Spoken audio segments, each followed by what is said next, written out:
middle of the 20th century in the United States of America.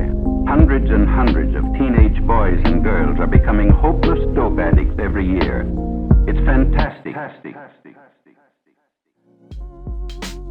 There was a time when, like one of my 5150s, where the doctor was saying, you have a substance abuse problem, you should go to the substance abuse clinic. And I was like, yeah, okay, I don't believe you. And yeah, she was right. The difference between like being medicated and like taking your medication and like not doing that and like kind of like you going down that like slippery slope is like the fork in the road. That's really interesting to think about. The cause of drug epidemics is poor mental health. It's not drugs.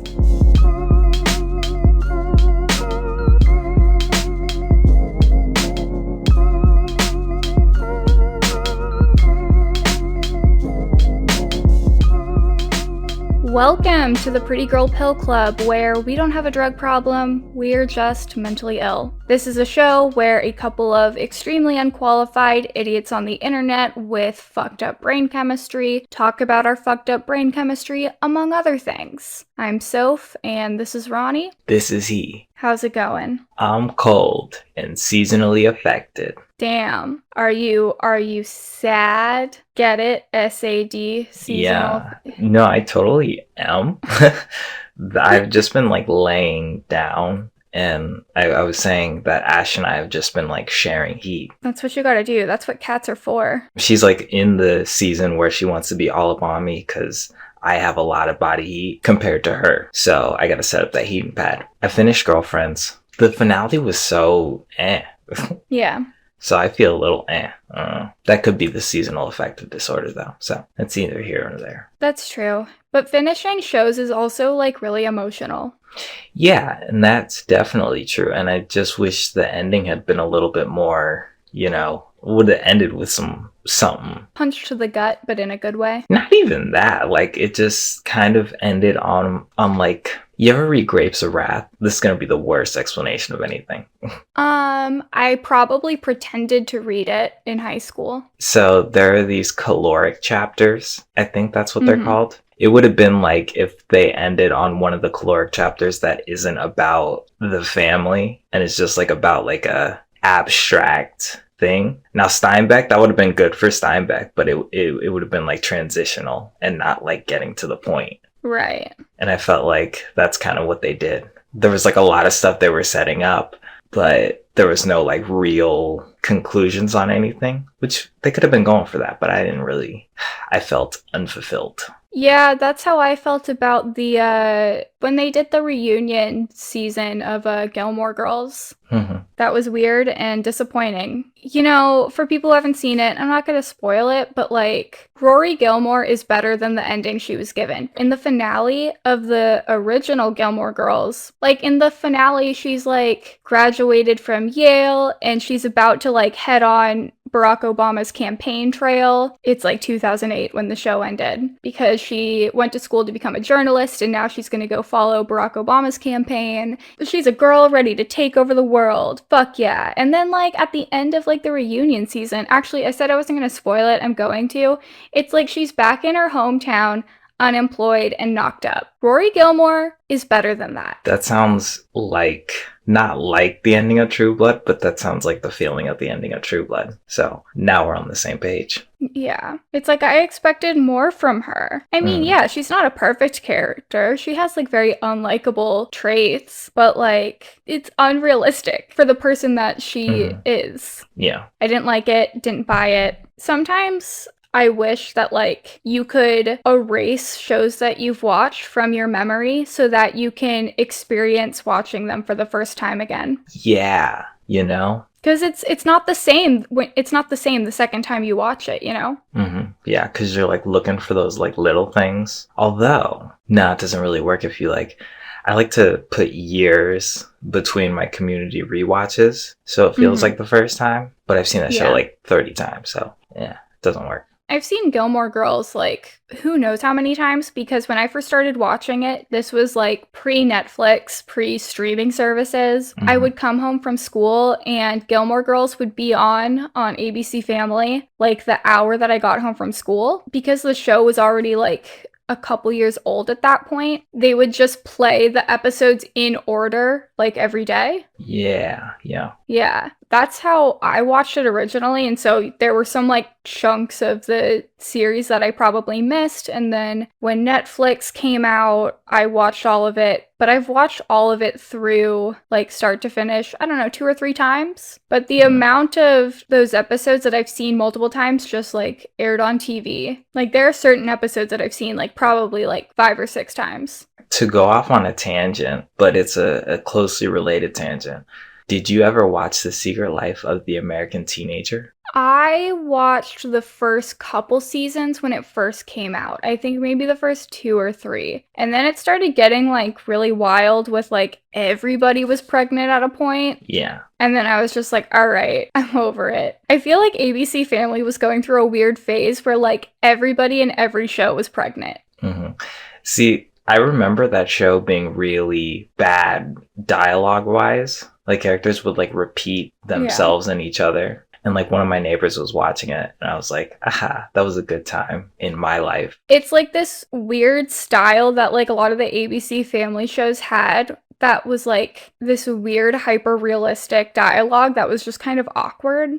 Well, I also watched Make It or Break It too. And I didn't think that dialogue was like particularly bad, you know? Yeah, it was different writers. But that one also at a point had like a bunch of pregnant people. And it was like, cool it with the pregnancy. There were some really wacky situations toward the end. Yeah, it just got like more and more ridiculous. Mm-hmm. Like I dropped off of those shows once it started to like be a thing where just like everybody's pregnant. Yeah, I'm remembering now I watched it all the way to the end. Damn. That was me and my sister's show. We liked it.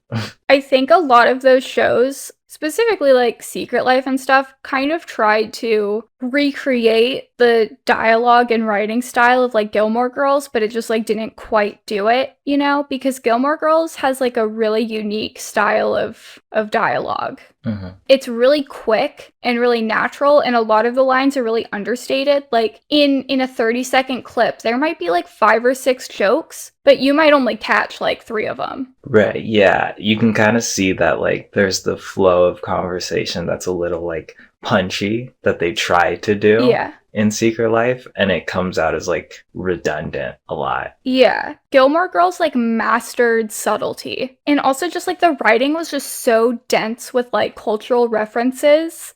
It's the best. It's the best. It's the best show. Nothing will ever compete. And that's what I have to say about that. But this is making me want to rewatch Gilmore Girls from the beginning again, because I haven't done that in probably a couple years at this point. So that might be on my to-dos now. Should be fun. Hopeless Dope-Ed.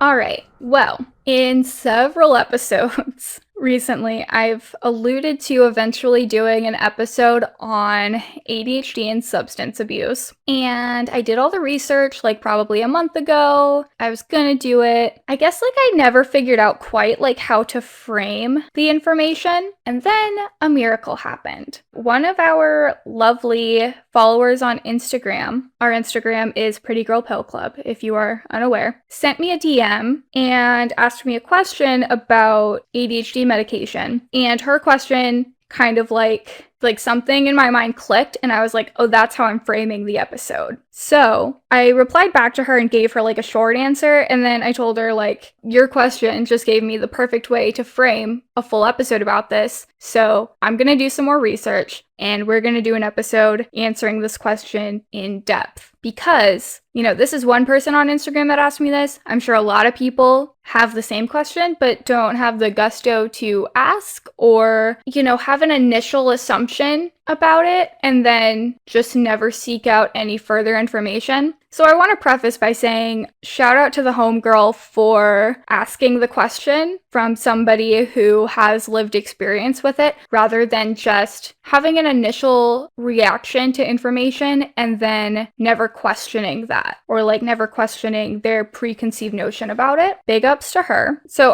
I'll just read the DM that she sent me and my response. So she said, have you talked about about ADHD meds literally being methamphetamine. This was new knowledge to me from a friend and then a sibling who takes it and has been for years. I'm a social worker and I have a brother who is in rehab for meth, but apparently that fact slipped under my radar for who knows how long. What do you know and what have you heard? So I replied back to her, yes, I've talked about this extensively. There's a lot of stigma around ADHD medications because yes, it is an amphetamine. Methamphetamine is a type of amphetamine, so all meth is amphetamine, but not all amphetamines are meth. I've been on Adderall for years. The thing that people don't understand is that Adderall affects people with ADHD completely differently than it does those without it. Adderall at low therapeutic doses is completely safe and literally changes lives for people who have severe ADHD symptoms. ADHD really affects my life. Is Adderall a perfect solution? No, but it's the best solution on the market and when taken as prescribed is completely safe. Ronnie, any initial thoughts on that DM? Yeah, I remember incriminating myself taking Adderall to study and then people being like, it's meth. Who hasn't taken Adderall to study? Come on, you're not incriminating yourself. Okay, and then I've also taken it just because. It's kind of fun. It No, is. not really. Yeah, for people who don't have ADHD, yeah. But yeah, people would like offhandedly make remarks about how like, oh, it's just literally meth. Yeah. And like chemically speaking, they would be like, because this is like college and everybody's like, oh, I'm so smart and I know scientific. things about science. Yeah. So they were like, it's meth.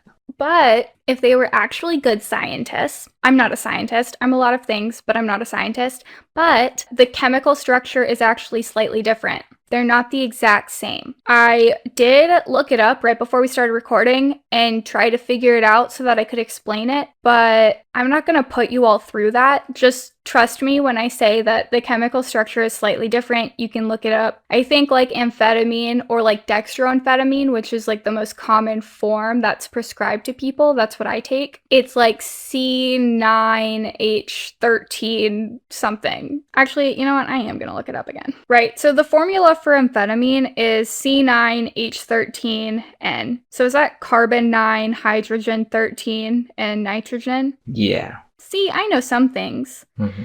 And then methamphetamine is slightly different. Right, okay. And then methamphetamine is carbon 10, hydrogen 15, and nitrogen. So there's slightly more carbon and hydrogen. It is a slight difference. It's like 1 extra carbon and 2 extra hydrogen. But that slight difference does make a big ass difference. I would tell you how and why that is, but I'm not a chemist. I got a C in honors chemistry, and I'm not going to try. Before I get into explaining the whole like substance abuse thing, I do want to give a little bit of background on ADHD. If you've listened to the show before, this might be repeat information, but for new people and for people who aren't aware, I'm just going to quickly run down some background on ADHD. There are actually 3 different presentations of ADHD or 3 types of ADHD. And it depends on the types of symptoms that are strongest in the individual. So the first type is predominantly inattentive presentation. This is the presentation that I have. And this is the presentation that is actually most common in girls and is most commonly underdiagnosed because you're not outwardly hyperactive. The CDC defines it as it is hard for the individual to organize or finish a task, to pay attention to details or follow instructions or conversations. The person is easily distracted or forgets details of daily routines. And then the predominantly hyperactive impulsive presentation, which is the presentation that we think of most commonly when we think of ADHD. The person fidgets and talks a lot. It is hard to sit still for a long time. Smaller children may run, jump, or climb constantly. The individual feels restless and has trouble with impulsivity. Someone who is impulsive may interrupt others a lot, grab things from them, or speak at inappropriate times. It is hard for the person to wait their turn or listen to directions. A person with impulsiveness may have more accidents and injuries than others. And then the third presentation is the combined presentation, which is when the symptoms of the 2 previously mentioned types are equally present in the person. So if you're equally as hyperactive as you are inattentive, you probably have the combined presentation, which is pretty common. Approximately 10 million adults have ADHD. In early adulthood, ADHD may be associated with depression, mood, or conduct disorders and substance abuse. Adults with ADHD often cope with difficulties at work and in their personal and family lives related to ADHD symptoms. Many have inconsistent performance at work or in their careers, have difficulties with day-to-day responsibilities, experience relationship problems, and may have chronic feelings of frustration, guilt, or blame. More than 2/3 of individuals with ADHD have at least one other coexisting condition, such as depression and anxiety. Me, for instance, I have ADHD and major depressive disorder. Individuals with ADHD may also have difficulties with maintaining attention, executive function, and working memory.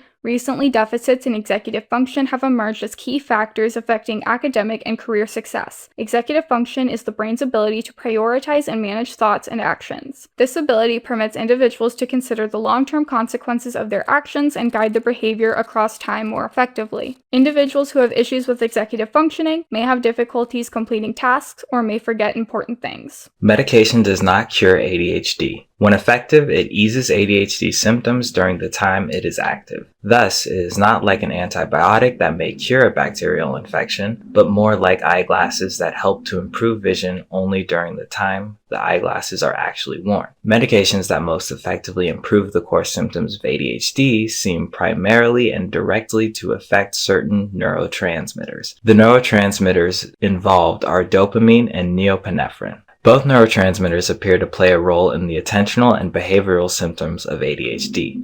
Psychostimulant compounds are the most widely used medications for the management of ADHD symptoms in adults as well as children and adolescents. Several long-acting psychostimulants are approved by the FDA for the treatment of ADHD in adults and are routinely prescribed. The two stimulants most commonly used, methylphenidate and amphetamines, are regulated as Schedule II drugs. Meth is very similar to other amphetamines but has one key structural difference. That is, it goes into your brain faster than other stimulant drugs. Meth causes you to feel an intense high very quickly. Methamphetamine is its own stimulant drug with far worse effects on the body. Hundreds of controlled studies involving more than 6,000 children, adolescents, and adults have been conducted to determine the effects of psychostimulant medications. Far more research evidence than is available for virtually any other medication. There are no studies on the use of psychostimulant medications for more than a few years, but many individuals have been taking these medications for many years without adverse effects. As always, all of our sources are going to be cited on our website and in the show notes and show description.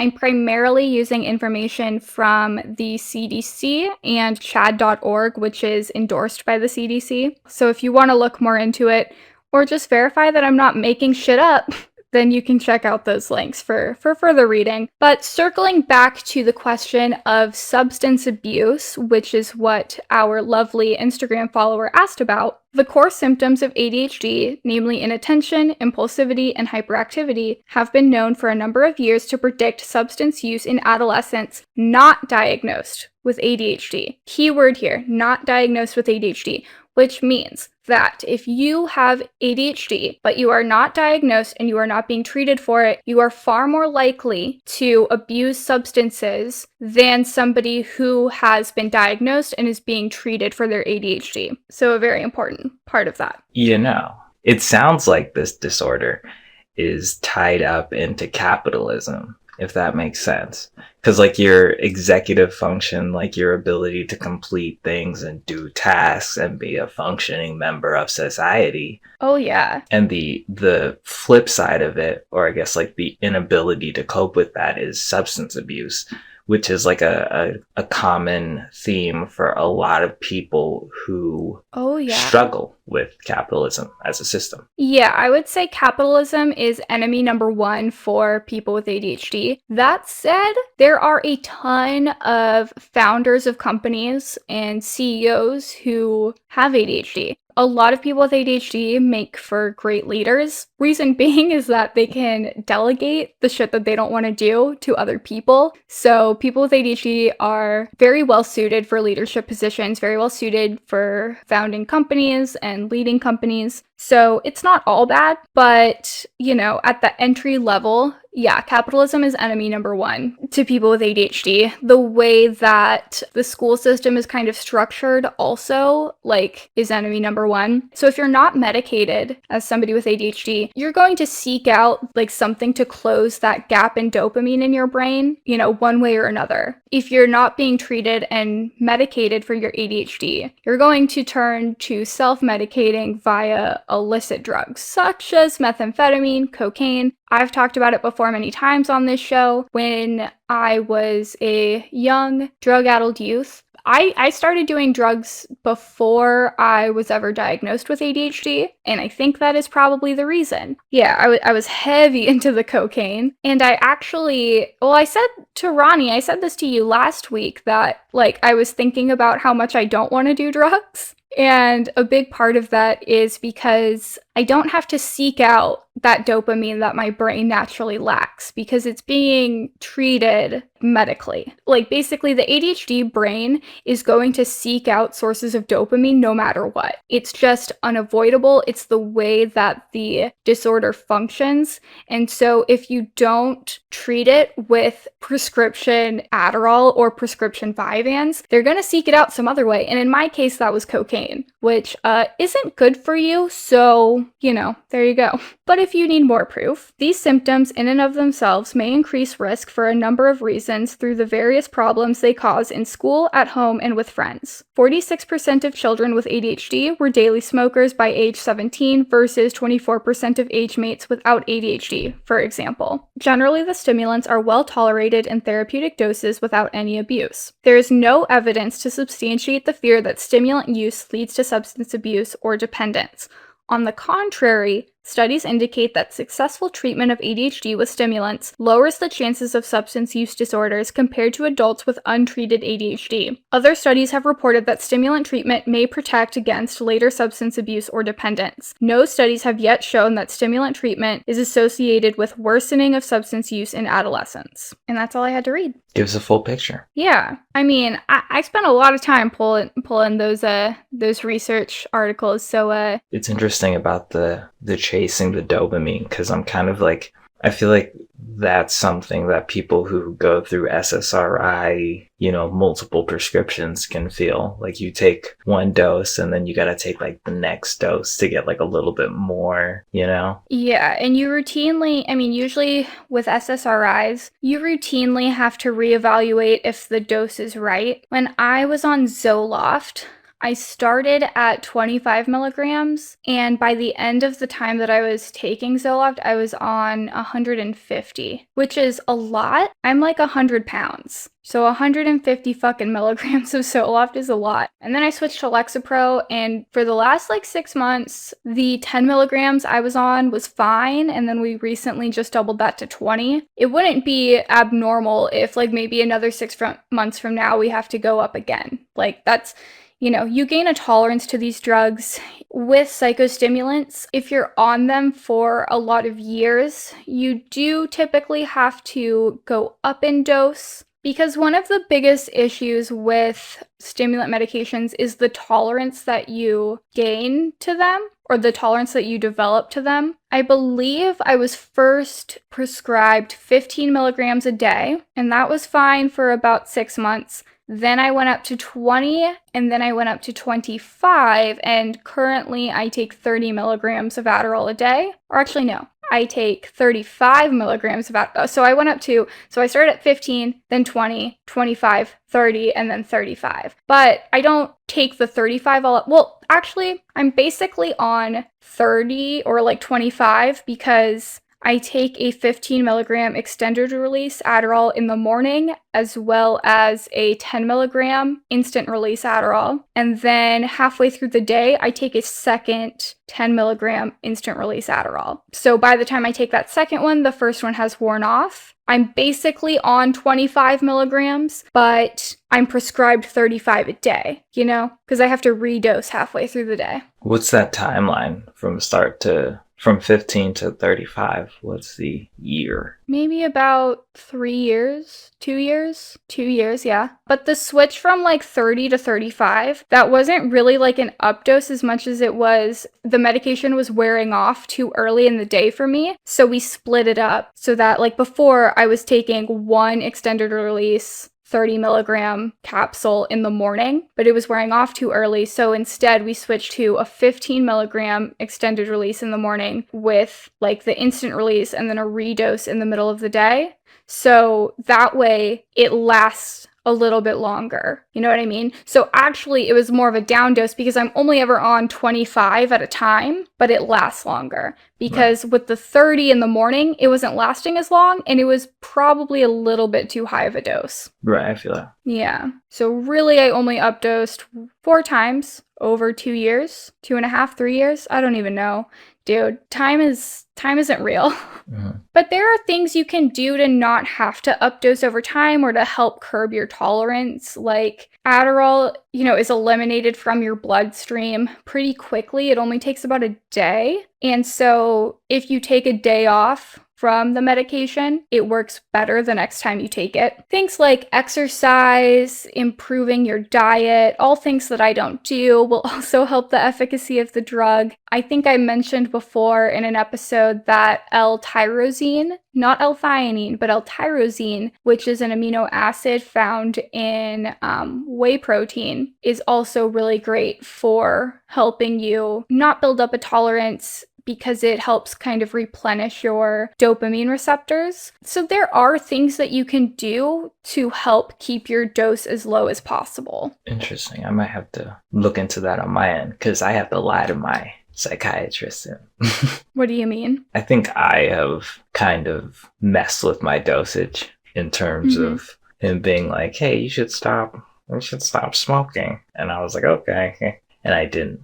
So yeah. I'm totally to blame for this one, but definitely going to look into whey protein. Yeah, so whey protein or anything that contains L-tyrosine, amino acids in general are great for your brain, but that one in particular is great for if you have a dopamine deficiency or, even if you just have like a high tolerance to caffeine. So there are a lot of things you can do just on like the lifestyle level that help. Because when you're diagnosed with ADHD, you're not just, prescribed Adderall and sent on your way. There's a lot of like cognitive behavioral work that has to be done so that you can, live your life correctly. You don't just take Adderall and all of your problems are fixed. I have days I take Adderall almost every day. I don't always want to do the shit that I need to do. Right now I'm putting off doing like 5 or 6 other things that I'm supposed to be doing, So people with ADHD are affected differently by like stimulant medications than people without it because we are just naturally at a dopamine deficit. Taking something like Adderall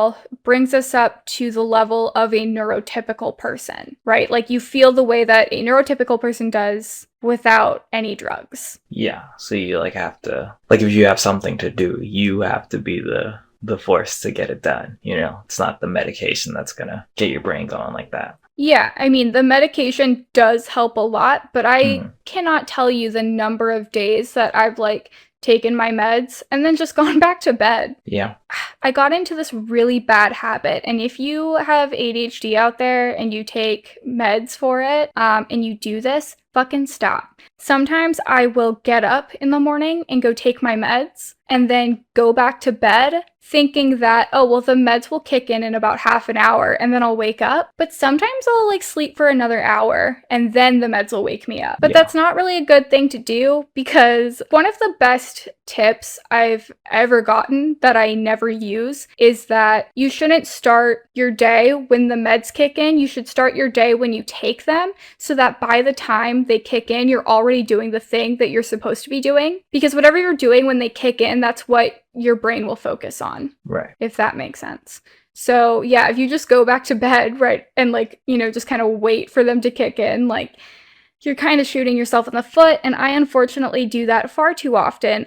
And I feel now because it's cold, I'm literally taking my medication, then laying down. And then I'm like, Yeah. I don't want to leave this bed. So Yeah. then it's like, I don't do anything until 3 o'clock. I mean, yeah, I'm literally like recording from my bed right now in probably the most like precarious recording setup because I'm just like, I don't want to sit at my desk. You know those like articles where it's like, don't put electronics in your bed because then you're like, you can't sleep. And then like you shouldn't do work in your bed because you can't like separate work and sleep. Yeah. I have found, at least for me, when I like sit down, not on my bed, I have like a slightly different energy. So I'm loving the separation I have with my desk. Yeah, Although I usually just lay down and watch TV. So I'm still messing up on that part. I mean, I pretty much live in my bed. Well, here's the thing. I don't have any problems falling asleep. My problem is sleeping too much. Yeah. I told my doctor the other day that sometimes I take naps in the middle of the day, and she's like, oh, when you don't take your Adderall? I'm like, no, when I do, I still nap in the middle of the day. And like her brain could not compute that. She's just like, what? Like, how are you taking 25 milligrams of Adderall and like still taking a nap in the middle of the day? And I'm like, I don't know. This is what I mean when I tell people that my ADHD is fucking aggressive as hell. Like, I'm not joking. It helped the time go too. And isn't it Christian who said that like I'm like a scientific miracle just in the amount of stimulants that my body can handle. Right. Like I can take Adderall, chug a Red Bull, smoke nicotine all day, and like still take a nap at like 3 p.m. Yeah, that's like X-Men level genes. Yeah, and that's like what I want to drive home with. Like, it does not affect people with ADHD the same way. Like, the way that my brain is set up is just so different from a neurotypical brain that if you don't have ADHD and, you took Adderall to study in college, like how you felt on Adderall is not the way that somebody with ADHD does. In my drug-addled youth, when I was like bumping coke all the time, cocaine just made me feel normal. And that's why I liked it. Like the first time I did coke, I had never been on Adderall before. So I like did a line of coke and I was like, whoa, I feel normal. It wasn't normal to me, but I knew that like, I couldn't describe it. It felt like this is what I wish I felt like all the time. And that's because like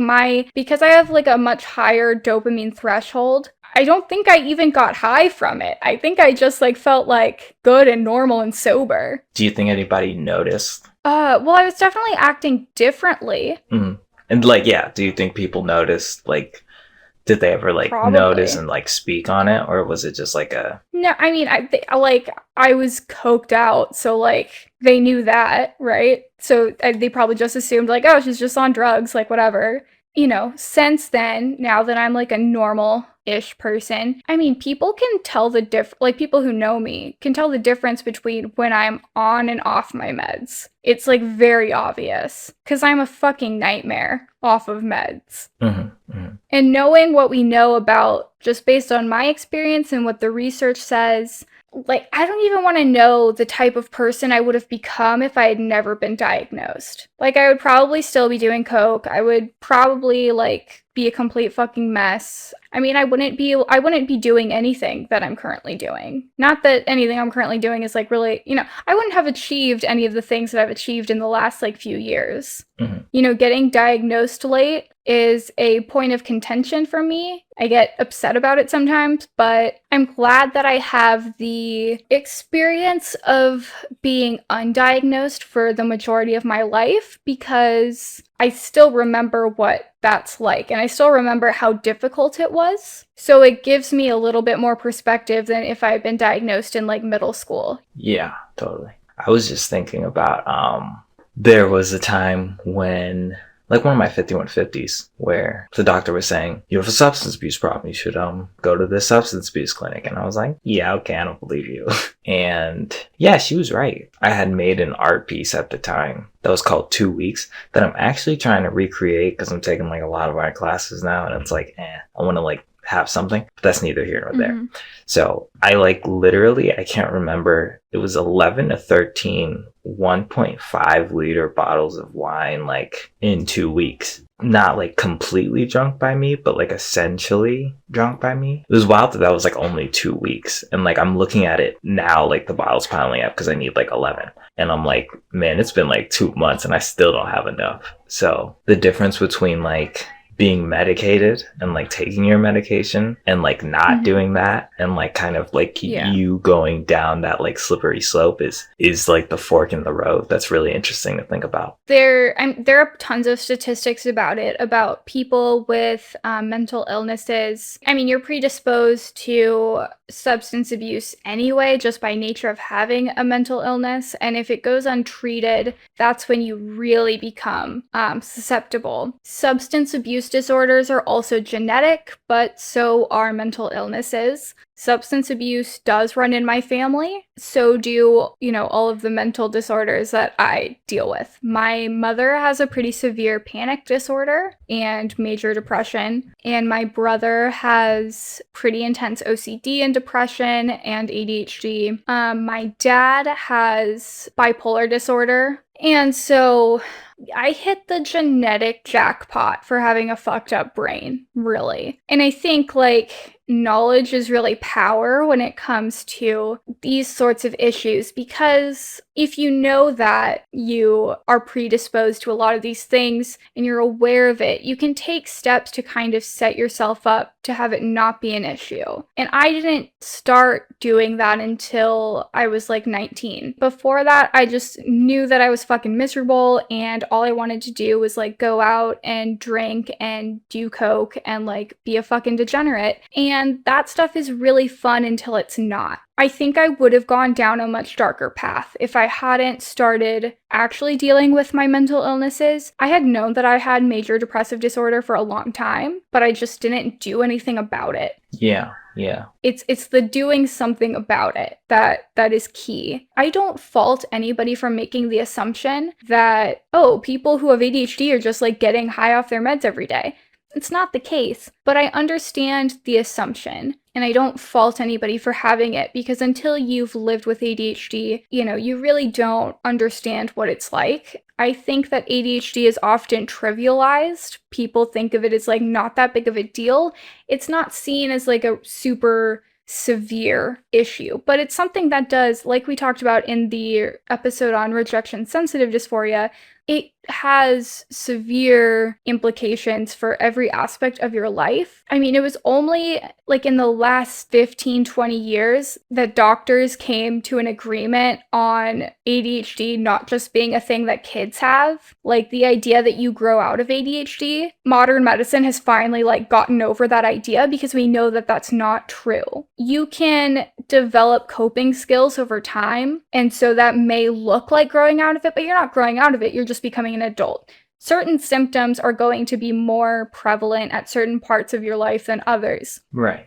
Maybe as a kid you had the hyperactive presentation, but as you got older, you kind of mellowed out, and now you would be what's considered the combined presentation, right? So it changes over time, it fluctuates as you grow up. Your brain wiring does change over time, and so the way that your symptoms are presented do change. That doesn't mean that you grow out of ADHD, and that doesn't mean that it's ever cured. And so the more that we're learning about how it functions in the brain and how it affects people's lives, we're learning that it's a much more serious condition than we ever really believed. Or more so, the public perception of it is slowly but surely changing as medical science advances. Yeah, that makes sense. When it comes to substance abuse, you have to look at the underlying causes. The underlying cause of somebody with ADHD developing a substance abuse problem is not that they have access to a Schedule II drug. The underlying cause of their substance abuse issue is their ADHD. It's not the drug that's prescribed to them by their doctor for a legitimate medical purpose. That's really the overall takeaway that I really want to drive home. And I think a lot of people have said this, and so I'm not the first person to say this, but the cause of drug epidemics isn't drugs. The cause of drug epidemics is unhappiness, poor mental health, a bad social, political climate, a bad economic climate.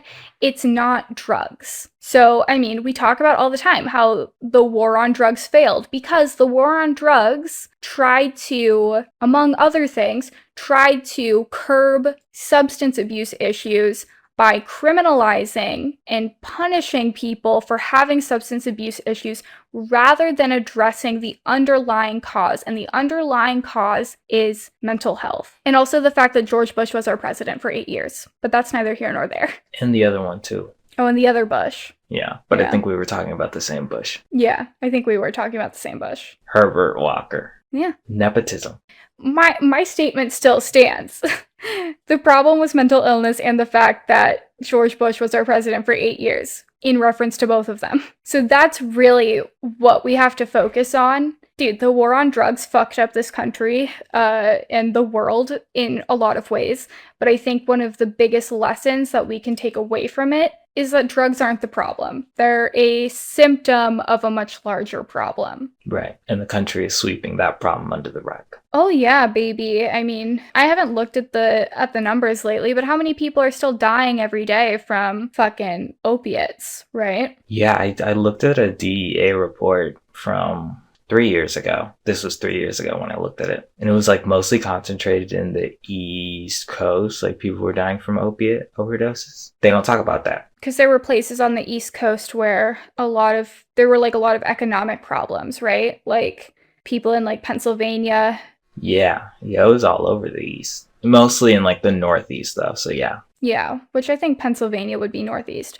Again, like you have to look at what does the political landscape look like? What does the socioeconomic landscape look like? What does the economy look like? That'll tell you, all you need to know about why people are using drugs. Again, a lot of it is genetic, but that's not the only determiner. It's a nature and nurture thing. Also, haven't looked at the numbers on this, but there were a lot of predictions at the start of COVID and quarantine about how there was going to be an increase in substance abuse, there was going to be an increase in domestic violence, and I believe a lot of that came true. I mean, suicide rates went up, substance use rates have gone up, and what does that tell you? It tells you that the problem is bigger than the drugs itself. I'm not really saying anything groundbreaking. I'm not saying anything that no one has said before, but to answer this person's question as thoroughly as possible, because I'm sure a lot of other people have this question and haven't asked the question, it is important to put into perspective where these problems come from and think more critically about them on a larger scale. With that, kind of closing out this topic, I want to encourage people to ask the question, whether that be of me or of a medical professional or anybody else, to not just go with your initial assumption on these things, to actually think more about it and ask people with lived experience or professional experience about it, because there is more nuance to things than we initially think there are. And, everything has nuance. And this is one of those things that is super nuanced.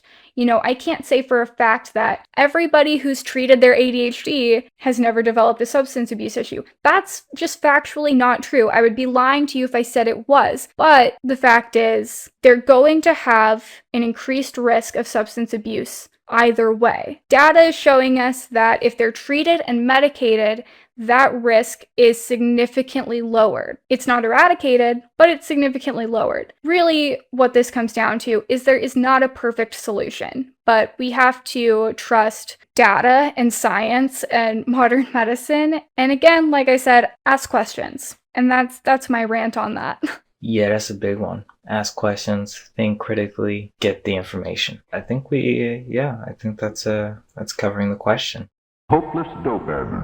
I should eat food because my brain was drifting off thinking about making Ash a costume from Dollar Tree stuff.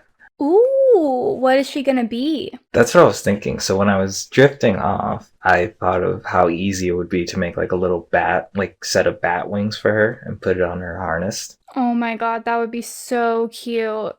Oh, that's a good idea. Yeah, I have a harness for Sam too. I also thought if I got a Pikachu onesie, 1, I'll be warm, 2, I could be Pikachu, and then she could just be Ash. I don't know. Maybe that's too on the nose. Oh yeah, that's good though. I like that. Yeah, I mean, is there anything going on for Halloween or no? No, well, we would just be doing it for us. Yeah. No, that's the best way to do it. My parents were like hyper religious, more specifically my mom. So I never got to go trick or treating. Never been trick or treating. Oh, really? I never knew that. I think I started going like all out for Halloween in high school because it was like I like costumes.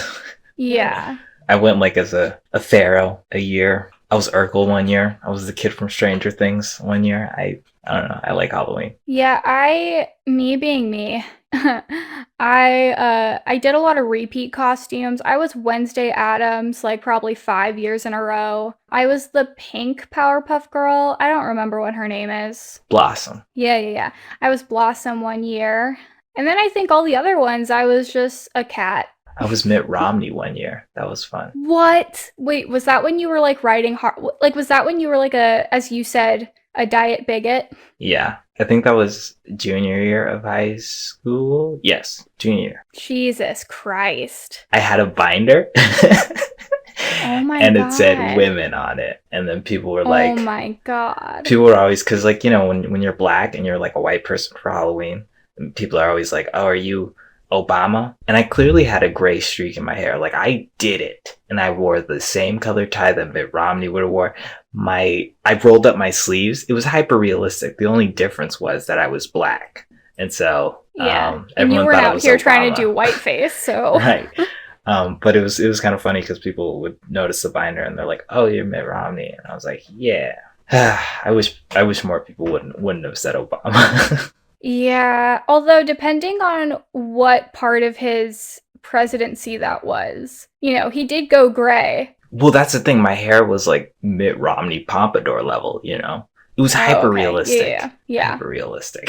Yeah, I was just playing devil's advocate for a second and being like, well, you know, if it was like 2012-ish, like Obama was like going gray pretty hard by then. Mhm. But with the pompadour, you can't really, you know what I mean. Yeah. Long story short, I like dressing up. I feel like you're good at costumes. I get that sense. So I am not. I never have ideas for costumes, and I don't like wearing them. I think for me, I just prefer to dress like that all the time, you know? I mean, being like an adult, like I dress the way that I want to dress every day. So it's not like I need a holiday to be an excuse, you know? And like I'm really fucking boring. I like dressing like a farmer. I like dressing like a mechanic. I like dressing like a out of work wizard, you know? Yeah, I'm a big fan of the mechanic look on you. Big fan. That's fun. I really want some like Dickies coveralls like yours. I feel like that would be like such a move. Thrifting. Oh yeah, did you get yours at a thrift store? I thrifted it from my dad. Yeah. Oh, okay. Is your dad also like a petite man? I wouldn't call him petite. He's short. Right. Yeah, because the problem with thrifting that kind of stuff for, you know, small folk like us is that things are never small enough. Yeah, you just roll up the pant legs. That's true. It depends on what parts of it are like too big, you know? Because like I have a pretty short torso, so that's usually my biggest hang up. Yeah, the good thing about that is like if you were to get like a jumpsuit, then it would just be a situation of like rolling up the legs. That's true. As soon as I stop being the absolute mess that I currently am, I'll start, you know, doing things to improve my life. And one of those things is a jumpsuit. I think that will improve my quality of life about 20% minimum. So tell me about your seasonal. How are you coping with your seasonal affective disorder? I'm not. No, I'm just laying down, wrapping myself in a blanket. You're in the thick of it. Yeah, drinking coffee, sharing heat with Ash. Yeah, I don't know. Today's a little bit better than it has been because like the sun was out before like 10. But the past few days since it's been like overcast until like 4 o'clock, that's hard. And I don't know why that like level of light affects me as much as it does. But like it's overcast, my body is in hibernate mode. Yeah, I love overcast because I might be a vampire. I don't know. Like the bright, blinding sunlight feels a little oppressive to me, but I'm an anomaly and I accept that and know that. That's the boat I'm in, just seasonally affected. Oh, I do want to mention before we wrap it up that if anybody has questions similar to our lovely Instagram follower that we featured today, you know, questions about mental health topics in general, Whether you think we know anything about it or not, I mean, regardless, I'm down to do some Googling, research it, figure it out, and record an episode about it. So you can always hit us up in the Instagram DMs. Again, it's Pretty Girl Pill Club. And, you know, throw those questions our way. Again, we're by no means professionals or qualified to do anything, but I'm really good at Googling shit. And I would just encourage you to ask questions of anybody. Like I said, whether that be of me, of somebody else, whether or not you are personally affected by any of the issues that we talked about today, I can almost guarantee you that somebody in your life is. Something that will help you be a better ally to them is taking the time to learn and understand what it is that they're going through. That's really like the biggest hurdle that neuroatypical folks go through, is not being understood, people making assumptions about what it means to be ADHD or what it means to be depressed, or, you know, insert mental illness here, and taking the time to better understand those people in your life or even yourself. It's good for everybody. Really cheesy thing to say, but knowledge is power. And as our dear friend of the show, LeVar Burton, says, the more you know, you know? The more you know. I wonder if it would be like too cheesy of me to like insert the fucking like little rainbow sound effect that... Definitely do it.